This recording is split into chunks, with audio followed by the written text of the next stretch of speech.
Sikat na sikat po sa atin, ilang araw na natin tinatalakay yung at nagpapasalamat tayo dito sa Japanese human rights advocate na humihingi po na mapalaya ng ICC ni Tatay Digong dito po mismo sa UN, United Nations Human Rights Council. So, malaki pong balita 'to kasi eto po, totoong United Nations 'to, Human Rights Council. At etong UN Human Rights Council talagang, masisipag mga tao rito. Hindi mas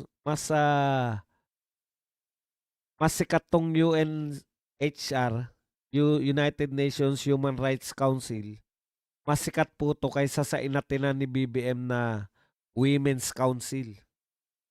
Kasi yun pang-women lang, eh. Ito, human rights. At isa po 'to sa pinakamatagal, kumbaga nagsimula yung UN, may UN Human Rights Council na. Kasabayan 'to na UN na pinanganak. Okey. So, may nakapagsabi sa inyo, hindi ko alam kung sa Birada o dito sa bakit Pads parang wala yatang coverage yung mainstream media. So, siyempre naging curious tayo, tinanong natin rito kay kung totoo ba na merong, coverage ang mainstream media.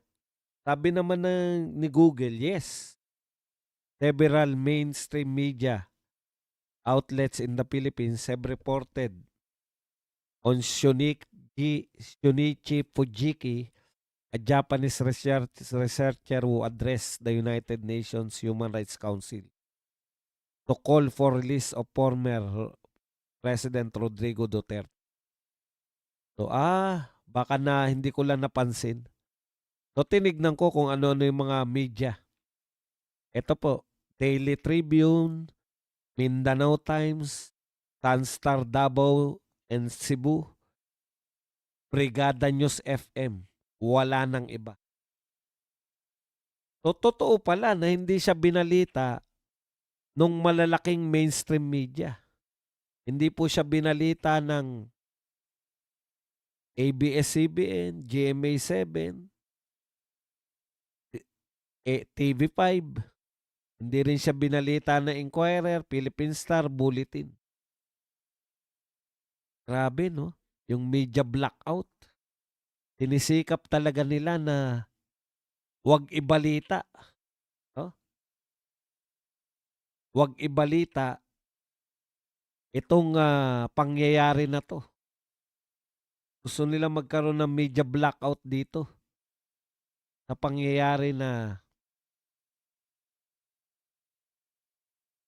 may nananawagan na isang Hapon sa United Nations.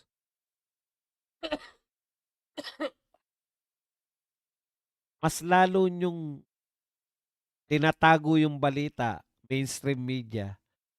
Mas lalo niyong tinatago yung balita, mas lalong malawak, eh. Kasi nakikita ng mga tao yung kutsabahan ninyo. Gusto nila ICC lang yung ibalita rito.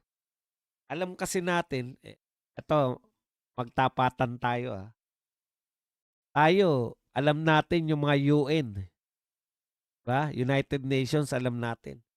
Bata pa lang tayo, may Mr. and Miss UN na, 'di ba? 'Di po nawawala 'yan. Laging sine-celebrate 'yan sa mga eskwelahan, United Nations. Merong United Nations Week na tinatawag. Lagi po 'yan. Pero tayo po tumanda na. Ngayon lang natin narinig yung ICC. Kung hindi pa nagkakaso diyan si Tatay Digong, ngayon lang natin narinig 'yan, 'di ba? So, ibig sabihin,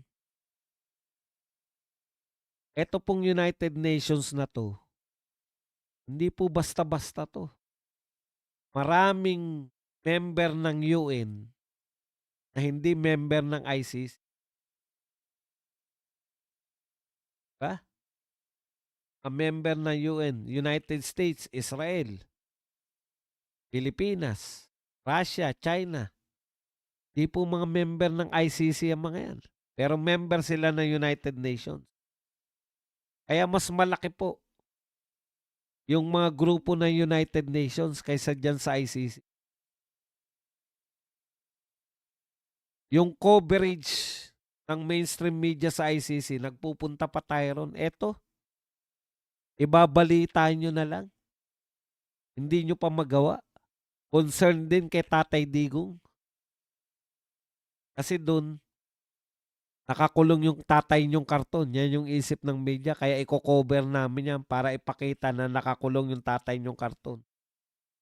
Pero yung nananawagan na mapalaya yung tatay niyong karton, hindi namin yan ibabalita. Ganyan kasutil. Tapos ngayon sasabihin niyo na hindi kayo dapat tinatawag na bayarang media. Tapos sinasabi niyo na nagtataka pa kayo lagi. Bakit mas naniniwala sa social media yung mga tao kaysa sa amin? Eh kami mga nag-aral. Tapos kami ng gano'n. Eh ano ngayon? Kung ano mga natapos nyo.